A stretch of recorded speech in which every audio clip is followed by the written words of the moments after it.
سرکاری پیسے سے تباہی پھیری جا رہی ہے۔ بہرحال نئے آرمی چیف کی خبر آ رہی ہے اور کہا یہ جا رہا ہے، اس کے اندر بہت کانسپیریسی تھیوریز ہیں۔ نواز شریف کے بارے میں کہا یہ جا رہا ہے کہ انہوں نے یہ کہا کہ جی میرٹ کے اوپر آپ نے یہ کام کرنا۔ ظاہر سی بات ہے جب نواز شریف کو بھی میرٹ سوٹ کرتا ہے تو پھر وہ میرٹ کے پیچھے چل پڑتے ہیں، لیکن جب ان کو میرٹ سوٹ نہیں کرتا تو وہ 6ویں نمبر والے کو بھی اٹھا کے آرمی چیف لگا دیتے ہیں۔ آرمی چیف ظاہر سی بات ہے 5 آرمی چیف وہ لگا چکے ہیں پچھلے 30 سال کے اندر، 35 سال کے اندر، اور ان کے اندر جس کو انہوں نے لگایا وہ انہوں نے ان کے ساتھ کیا کیا وہ بھی سب کے سامنے ہے۔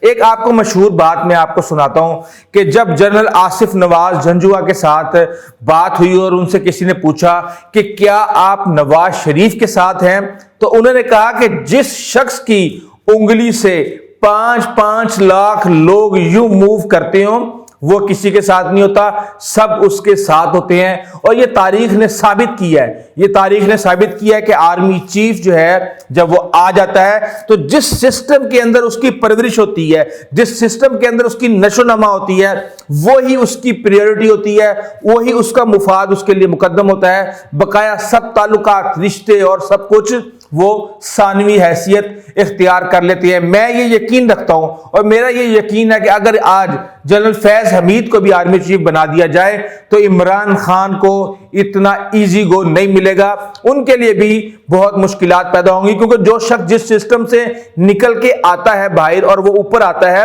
اس سسٹم کو، اور جب وہ با اختیار ہو، اسے کسی کی پالش کرنے کی اس کو ضرورت نہ ہو، اس کے فیصلے اہمیت رکھتے ہوں، تو یقیناً میرٹ ہر ایک کی پریورٹی ہوتی ہے اور میرٹ کا راستہ چنا جاتا ہے۔ بہرحال کہا یہ جا رہا ہے کہ سب سے سینئر جنرل کو، تو سب سے سینئر جنرل جو ہیں وہ جنرل عاصم منیر ہیں۔ اس کا مطلب یہ ہے کہ میرٹ کے اوپر جنرل عاصم منیر کی اپوائنٹمنٹ ہو جانی چاہیے، تو ان کی اپوائنٹمنٹ ہو رہی ہے تو اس کے اوپر عمران خان کو کیا تکلیف ہے یہ میں اپنی گزشتہ ویڈیوز میں بتا چکا ہوں کہ ان کو کیا تکلیف ہے۔ بہرحال اب آپ کو یہ بتا دوں کہ وہ شایان جو کہ قیامت برپا کرتا تھا روزانہ لندن میں نواز شریف کے گھر کے سامنے جا کے چور کی وہاں پہ چوکنگ کرتا تھا، نعرے لگاتا تھا، آج غلط کام کر بیٹھے۔ وہ غلط کام کیا تھا کہ ہیڈ آف سٹیٹ جب شہباز شریف کا وہاں سے جو بھی پروٹوکول تھا، ظاہر سی بات ہے جس بھی ملک میں جائیں گے رہیں گے تو وہ ہیڈ آف سٹیٹ پاکستان کے وزیر اعظم ہیں، چاہے آپ ان کو سمجھیں یا نہ سمجھیں، تو وہ کچھ نہ کچھ پلان کر رہے تھے اسی طرح کا جس طرح کا وہ نواز شریف کے ساتھ پچھلے 2 ڈھائی 3 سال سے کرتے آ رہے ہیں۔ تو اس کے اوپر ان کی کمپلین ہو گئی اور اس کے اوپر وہاں کی پولیس فوری طور پہ ایکٹیو ہوئی، اور شایان جو کہ اپنے آپ کو علمبردار سمجھتے ہیں جس چیز کا، وہ غائب ہو گئے۔ ٹویٹر ان کا بند، سوشل میڈیا ان کا بند، اس وقت وہ چھپے ہوئے ہیں۔ بہرحال ان کی والدہ پوچھ تاچھ کے لیے پولیس کے حوالے یا پولیس کے پاس جا چکی ہیں، اور اس حوالے سے پی ٹی آئی والے بہت پریشان ہیں کہ شایان بچہ وہ کہاں چلا گیا۔ ظاہر سی بات ہے جب آپ کسی کو پریشان کریں گے تو ایک وقت آتا ہے کہ پریشانی خود آپ کے گھر پہنچ جاتی ہے۔ بہرحال انفارمیشن میں نے آپ کو ساری دے دی ہے۔ نئے آرمی چیف کا فیصلہ بہت امید ہے کہ اگلے ہفتے تک انشاءاللہ ہو جائے گا، لیکن اس کے اوپر بہت زیادہ گھڑمس مچنے والی ہے۔ کوئی کچھ اور چاہتا ہے، کوئی کچھ اور چاہتا ہے، اور جو لندن بیٹھے ہیں وہ کچھ اور چاہتے ہیں، جو سندھ میں بیٹھے ہیں وہ کچھ اور چاہتے ہیں، اور جو باہر بیٹھے ہیں وہ کچھ اور چاہتے ہیں۔ اب 5 6 لوگوں کی خواہشیں ایک فیصلے سے پوری کرنا آپ سمجھ سکتے ہیں کتنا مشکل ہے۔ اسی لیے پاکستان کے اندر گھمسان کا رن پڑا ہوا ہے۔ آئندہ تک اجازت دیجیے، اللہ حافظ۔